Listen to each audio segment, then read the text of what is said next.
वालिदा मेरी घरेलू खातून और वालिद मेरे मुलाजिम पेशा, मगर दोनों बहुत साहिब ज़ौक़, पढ़ने लिखने के शौकीन। गोया जैसे मैंने सारी तालीम और तहज़ीब को चौराहे पर रख के आग लगा दी क्योंकि मैं मुलाजमत में आ गई। शायद तरक्की पजीर माशरों का ये अलमिया होता है कि उनकी नज़र तादाद पर रहती है। वो सोचते हैं तादाद बढ़े हो, चाहे उसके बदले में मेयार से थोड़ा सा समझौता कर लिया जाए। पढ़ने से दिलचस्पी है, शेर व शायरी से दिलचस्पी है, मौसीकी से दिलचस्पी है। मेरी तरबियत में मेरे कानों की तरबियत भी शामिल की गई थी। आलू कीमा खाने वाले आ जाओ, किसकी आवाज़ है? डॉक्टर आरफा सईदा की। जगह क्या है? Honolulu. When she was there and I was there doing my masters and she was doing her PhD. मैं तो आज भी कहती हूँ कि मेरी अगर मास्टर्स है तो वो एक्चुअली डॉक्टर आरफा की है। उन्होंने मुझे खिलाया, मुझे पिलाया, मुझे प्यार किया, मुझे समझाया और उंगली पकड़ के मुझे चलाया। मैं कभी नहीं भूल सकती। Doctor Arfa Saeeda, my teacher, my mentor and the funniest person I know. कि आरफा सईदा जब अपने आप को डिस्क्राइब करे या बताए तो वो उस्ताद है या वो मुसन्निफ़ है या रिसर्चर है या हिस्टोरियन है, एडमिनिस्ट्रेटर है, क्या है? मेरा ख्याल है सब कुछ है। मुकर्रर है, मुसन्निफ़ है, तालीम की मुंतज़िम है, इसके अलावा भी मुंतज़िम है। तबीयत में है शायद कुछ इंतज़ाम, तो शायद थोड़ा थोड़ा सब कुछ है। मेरा ख्याल है कि मेरी तबीयत में जो एक इंतज़ाम है, सलीक़ा है, उसमें मेरे घर के माहौल और मेरे माँ बाप की तरबियत का बहुत हिस्सा है। और उसकी शायद वजह यह है कि मेरी नस्ल को सिखाया जाता था कि होने के बावजूद अपने आप को कैसे संभाल के रखते हैं और कितना एहतियात से चलते हैं। अब मेरे देखते देखते ये पैमाने बदल गए हैं। अब ये है ना कि ना होने के बावजूद किस तरह आगे बढ़ के जाते हैं। तो इसलिए ख़ुद ब खुद एक इंतज़ाम आ जाता है, समझ आने लगती है कि चीज़ों को कहाँ रखना है और उनकी तरजीहात की फ़हरिस्त कैसे बनानी है। वालिदा मेरी घरेलू खातून और वालिद मेरे मुलाजिम पेशा, मगर दोनों बहुत साहिब ज़ौक़, पढ़ने लिखने के शौकीन। मुझे जो पहले खिलौने दिए गए वो भी किताब, कलम और तख्ती। और मेरे माँ बाप दोनों ने पढ़ने में, लफ्ज़ों में बहुत तवज्जो दिलाई। एक उम्र तक तो पढ़ के सुनाया और जब चाट पड़ गई तो कहा पढ़ना सीख लो। तो इसलिए माहौल में बहुत ठहराव और तहज़ीब पर बहुत बहुत ज़ोर।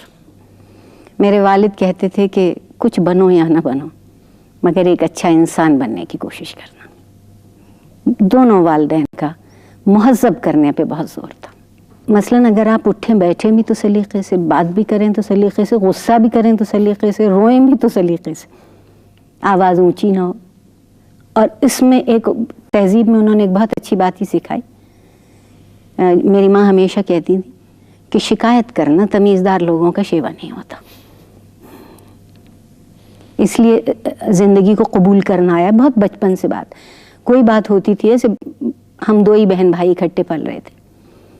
और ये भी कहूँ कि बड़ी अजीब बात है कि मेरे बचपन में बहन और भाई में हमारी तरबियत में कोई फ़र्क नहीं किया गया, बल्कि उसके साथ ज़्यादती हुई होगी, मेरे साथ नहीं हुई। बचपन में आदमी ख्वाब तो देखता है, सभी देखते हैं। मैं अभी तक देखती हूँ। खुशकिस्मत। और ये भी सोचता है ये बनूंगी, ये बनूंगा। कोई रोल मॉडल्स अपनी जगह होते हैं। तो डॉक्टर आरफा सईदा ने उस वक्त क्या ख्वाब देखा था कि मैं क्या बनना चाहती हूँ? मुझे लगता है मेरे अंदर इतनी गहरी ये बात खोद दी गई थी हर लम्हे कि एक अच्छा इंसान बनो। मैंने कभी भी नहीं सोचा था कि मैं एक साहिब माश और पेशावर ख़ातून की हैसियत से मेरी ज़िंदगी इख्तिताम को पहुँचेगी। उस घराने से ताल्लुक़ रखती हूँ जहाँ तालीम तो बहुत खूब है, मगर माश की बात मत करना। मेरे वालिद को जिस गुस्से में मैंने उस वक्त देखा है जब मैं मुलाजमत में आई हूँ, और वो ख़त अभी तक महफूज हैं, कभी आपका जी चाहेगा तो पढ़वाऊँगी, कि क्या क़यामत का गुस्सा था कि गोया जैसे मैंने सारी तालीम और तहज़ीब को चौराहे पर रख के आग लगा दी क्योंकि मैं मुलाजमत में आ गई। लेकिन किस कदर मज़े की बात यह है कि मेरी मुलाजमत के कोई 15-20 सालों के बाद उन्होंने उसे तस्लीम करना शुरू किया। और फिर एक वक्त ये आया कि उन्हें मेरे काम अच्छे लगने लगे। वो उन वालिदैन में से तो थे नहीं जो औलाद को ड्राइंग रूम में बुला के कहते हैं कि बेटा तुम्हारी ये खूबी, लेकिन उनके रवैये से लगता था कि अब वो मुझसे उतने नाखुश नहीं रहे। उन्होंने ये जान लिया कि मैंने माश को तहजीब के साथ मुंसलिक रखा, उससे अलग नहीं होने दिया। मैंने बनना, मुनीज़ा अभी तक मेरी ख्वाहिश है, इंसान बनना चाहा था, अभी भी इंसान बनना चाहती हूँ। कुछ भी करूँ, इंसान रह जाऊँ। तो फिर क्या यही फ़लसफ़ा या कॉन्सेप्ट लेके आप अपने कॉलेज में, चूँकि अब इस वक्त प्रिंसिपल हैं और मुख्तलिफ बदनाम हूँ इसके लिए बदनाम है उसके बदनाम हूँ इसके लिए, अपने दोस्तों से, अपने करीब अजीज़ों से, तालिब इल्मों से ख़ास तौर पे एक जुमला आप उनसे पूछ लीजिएगा। हमेशा कहती हूँ कि मुझे इससे गरज नहीं है कि तुम्हारे क्या नंबर आते हैं, किस डिवीज़न में आते हो। मुझे गरज इससे है कि तुम जो इंसानियत का एक पैमाना है वहाँ कितने अच्छे हो। वो मुकाबले में जाती हैं, प्रिंसिपल कभी उनसे नहीं कहती कि जीत के आना, मैं कहती हूँ शिकस्त खा के भी आओ, तो ये बता के आना कि कहीं तुम्हारी तरबियत हुई है। डॉक्टर साहब, आपने बहुत से यानी बैरूनी ममालिक देखे हैं, पढ़ा है वहाँ अमेरिका में, डॉक्टरेट की है आपने। क्या महसूस करती हैं आप कि हमारी तालीम का मेयार तो खैर इतना अच्छा नहीं है जितना होना चाहिए, लेकिन और क्या कमी है हमारे यहाँ जो वहाँ आप समझती हैं बेहतर है? मेरा ख्याल है एंड वाइस वर्सा। सच बोलने की बात यह है कि हम ही लोग वहाँ पढ़ने जाते हैं, आप भी गए, बेहतरीन काम करके आते हैं। क्लास के पहले 5 लोगों में पाकिस्तानी शामिल होता है। ये मैं बात बिल्कुल एतबार से कह रही हूँ। क्या वजह है कि वही पाकिस्तानी यहाँ रह के अपने आप से भी शर्मिंदा होता है, निज़ाम तालीम में भी किसी का काम नहीं आता। तो मुराद ये कि कहीं हमारी तरजीहात गलत हैं, हमारे निज़ाम में ख़राबी है कि जो किसी भी फ़र्द के अंदर इस्तेदाद है, इस्तिताअत है, उसे बाहर नहीं लाता मुस्बत तौर पे। मनफी तौर पे तो ढेरों आ जाती हैं, मुस्बत तौर पे वो बाहर नहीं आ पाती। मेयार पर हमारी नज़र उस तरह नहीं है, मैं यहाँ आपसे इत्तफाक नहीं करूँगी। शायद तरक्की पजीर माशरों का ये अलमिया होता है कि उनकी नज़र तादाद पे रहती है।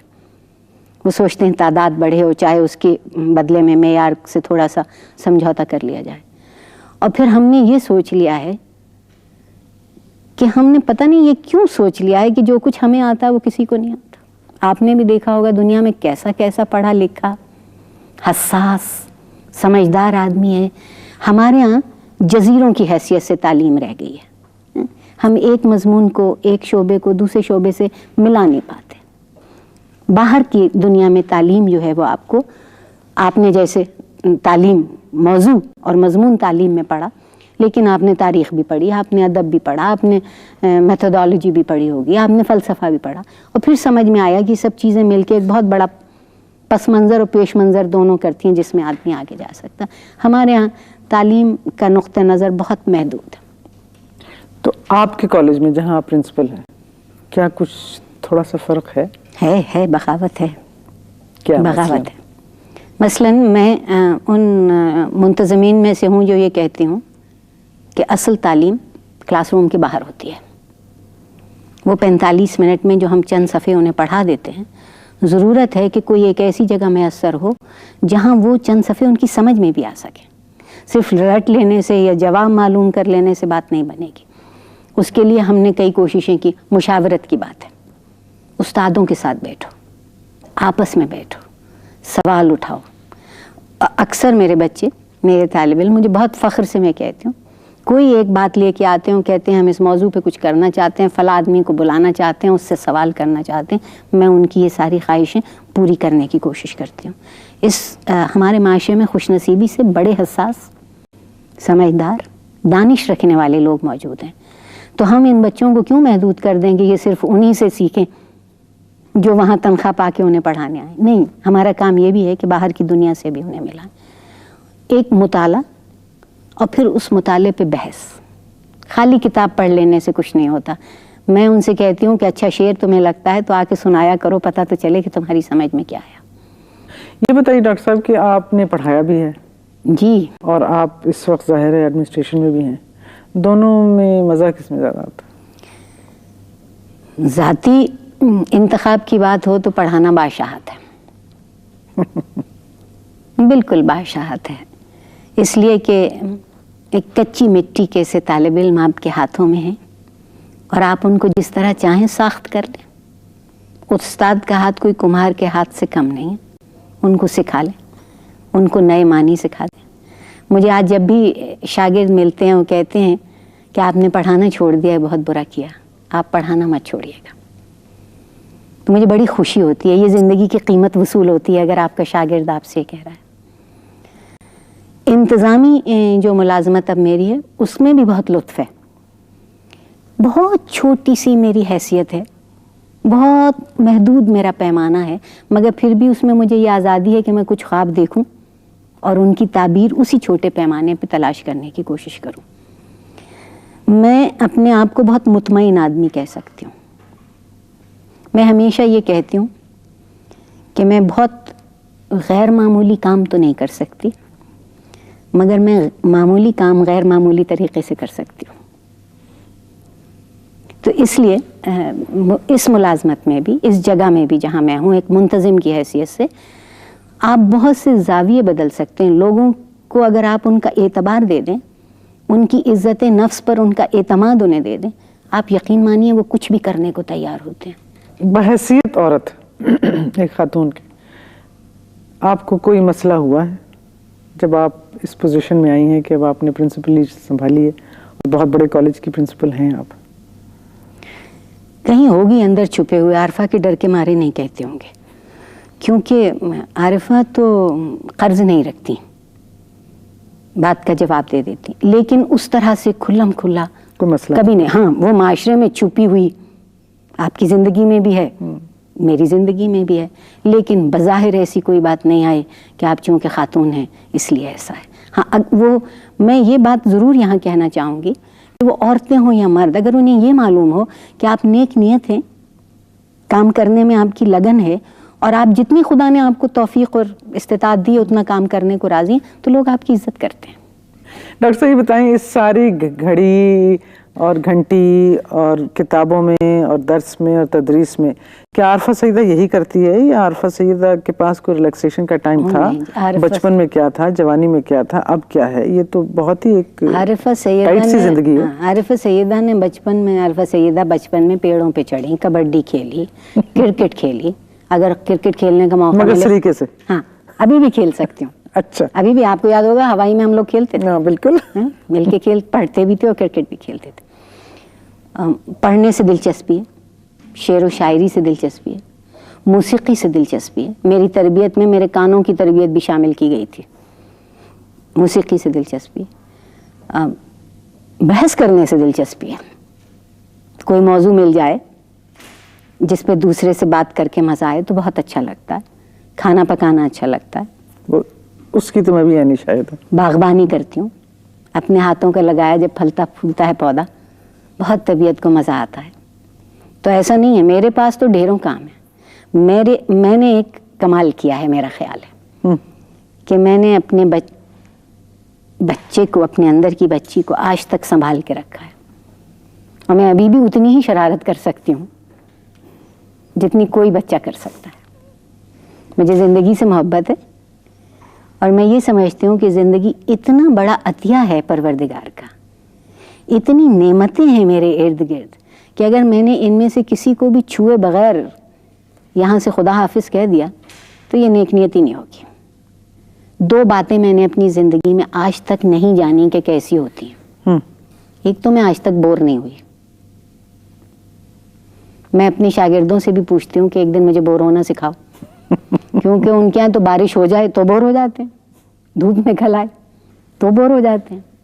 और दूसरी चीज़ जो अल्लाह का करम मुझ पर है, मुझे आज तक हसद नहीं हुआ। मुझे दूसरों की ज़िंदगी में अगर वो इजाज़त दें तो उनकी खुशी में शरीक होकर भी बहुत लुत्फ़ आता है और उनके दुख और गम में भी शामिल होकर यूँ अच्छा लगता है कि उस तरह मुझे अपने आप को पहचानने की एक मोहलत मिल जाती है।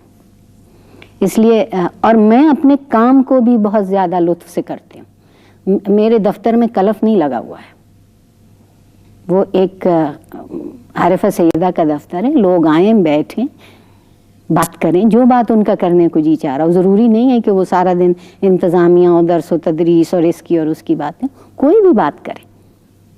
हम मिल के हंस सकें तो मिल के हंस लें, एक दूसरे की बात पे दुखी हो सकें तो दुखी हो लें, लेकिन हमें ये एहसास हो कि हम एक दूसरे के लिए मौजूद हैं। एक दूसरे से मौजूद से ये सवाल है डॉक्टर साहब जो मैं पूछना चाहती हूँ कि आपने क्यों शादी नहीं की, ये मेरा मसला नहीं है। मेरा भी नहीं है। पूछना मैं ये चाहूँगी कि इस माशरे में जो मशरकी माशरा है, has that been a problem for you? इस माशरे में, हमारे माशरे में औरत की ज़िंदगी ही मुश्किल है। बल्कि अगर आप सच पूछिए तो हमारे माशरे में तो एक ज़हीन, हसास, साहिब दानिश मर्द की ज़िंदगी भी मुश्किल है, तो औरत की क्यों नहीं होगी? उस तरह से आप ये कह लेंगे आप बहादुरी से, हिम्मत से, हौसले से आगे बढ़ गए, नहीं हुआ, लेकिन माशरा या तो आप पे तरस खाता है, हाय बेचारी, हाय बेचारी, शादी नहीं हुई, या कि कोने में मुंह दे के कोई सरगोशी करता है। आरिफा सैयदा की ज़िंदगी चूँकि बहुत खुली किताब की सी गुजरी, इसी शहर में गुजरी, इसलिए सरगोशी का मौका तो मिला नहीं, और शायद तरस मेरे डर के मारे किसी ने मुझ पे खाया नहीं, इसलिए मेरे ख्याल में महफूज रह गई। इस उम्र में आके, मैं आपकी उम्र पे तबसरा नहीं कर रही, नहीं कीजिए, आपकी और मेरी जो उम्र है जाहिर है कोई इतना फर्क नहीं। इस उम्र में आके आदमी जब पीछे मुड़ के देखता है तो कभी कभी एहसास होता है ओहो ये रह गया, वो कर लिया, कुछ कमी, किसी को ओहदे की कमी, किसी को औलाद की कमी, किसी को पैसे की, शोहरत की, मोहब्बत की, साथी की, दोस्त की, I don't know, it depends. तो जब आप कभी सोचती हैं अकेले में या वैसे भी ना भी, है कोई कमी जो याद आ जाती है कि कुछ रह गया करने को? जो बात आप मानने को तैयार नहीं है, सबसे पहले तो वो कहूँगी। आज बरमला ये इतराफ़ किए लेती हूँ कि मैं बहुत मुतमईन आदमी हूँ। जो मिला है मुझे तो उसी की हैरत ने आज तक हैरान किए रखा है, तो जो नहीं मिला उसकी शिकायत कैसे होती है? हाँ, जिस बात पर अफसोस होता है वो ये, अक्सर ये ख्याल आता है कि बहुत वक्त था, कुछ और कर सकती थी, सलाहियत भी थी, नहीं कर पाई। और उसकी वजह? उसकी वजह शायद कुछ भी नहीं होती, तन आसानी। हम ये कह देते हैं मौका नहीं, मसलन इस वक्त मैं सोचती हूँ कि मुझे कुछ ज़्यादा लिखना चाहिए था, नहीं लिख पाई, तो इसका मतलब ये कि मैंने कहीं खुद को और वक्त को दोनों को ज़ाय किया। अगर अपने आप को कहीं तंजीम से जमा करके एक कोने में बैठती तो बेहतर काम कर लेती। So no regrets? नहीं, कुछ नहीं, हर दाग है इस दिल में, बजस दाग नदाम। ये बताइए कि अब 2, 4, 8 साल तक में वही उम्र वाली बात आ गई, आप रिटायर होंगी? नहीं, मैं बिल्कुल सही बता देती हूँ, कोई अगले 4 साल तक आप रिटायर होंगी, फिर क्या करेगी आरिफा सईदा? बड़े प्लान हैं। अच्छा। इतने अच्छे कि क्या कही, पढ़ाऊंगी। अच्छा। इस इंतज़ामी सालों में छूट गया किताब से उस तरह का रिश्ता जो दरमियान में शागिर्द रखे। आपको पता उस्ताद होना एक नशा है, इसका खुमार उतरता नहीं ज़िंदगी भर, और मैं उन लोगों में से हूँ, आपसे ये बात कह सकती हूँ, जो इस शोबे में बहुत शऊरी तौर पे आए थे। मैं इसलिए नहीं आई थी कि यहाँ नहीं जा सकी, वहाँ नहीं जा सकी, ये नहीं हो सका, नहीं, लिहाजा पढ़ा नहीं, पढ़ाना ही है। मेरे वालिद जब मुझसे बहुत खफा थे मेरी मुलाजमत पर, तो मैं उनसे सिर्फ एक जुमला कहती थी कि मुझ पर किताब का कर्ज है, मैं जीते जी वो कर्ज जितना उतर सके उतारना चाहती हूँ। उनकी सारी बातें उन्हीं के सामने दोहराती थी मगर उनका गुस्सा, वो समझते थे मैंने माश के लिए एक आज़ादी का रास्ता ढूंढा है। लेकिन आखिर कुछ मेरे तर्ज अमल ने और कुछ उनकी तरबियत ने, दोनों ने ये एतबार दे दिया कि बात ऐसी नहीं थी। पढ़ाऊँगी, लिखना चाहती हूँ। बहुत लोगों से बहुत बातें नहीं कर सकी, उनमें से एक आप भी हैं क्योंकि हम दोनों इतने मसरूफ़ हैं। मैं सोचती हूँ फुर्सत होगी तो कभी हम बैठ के 2 घंटे जी भर के बेतुकी बातें करके हंस सकेंगे। वो चाहे मेरे शागिर्द हैं, मेरे बहन भाई हैं, हमारा कहीं अपना आप का बहुत हिस्सा अंदर छुपा रह जाता है ज़िंदगी की मसरूफियतों में। जब वक्त मिलेगा तो उस छुपे हिस्से को ढूंढने की कोशिश करो।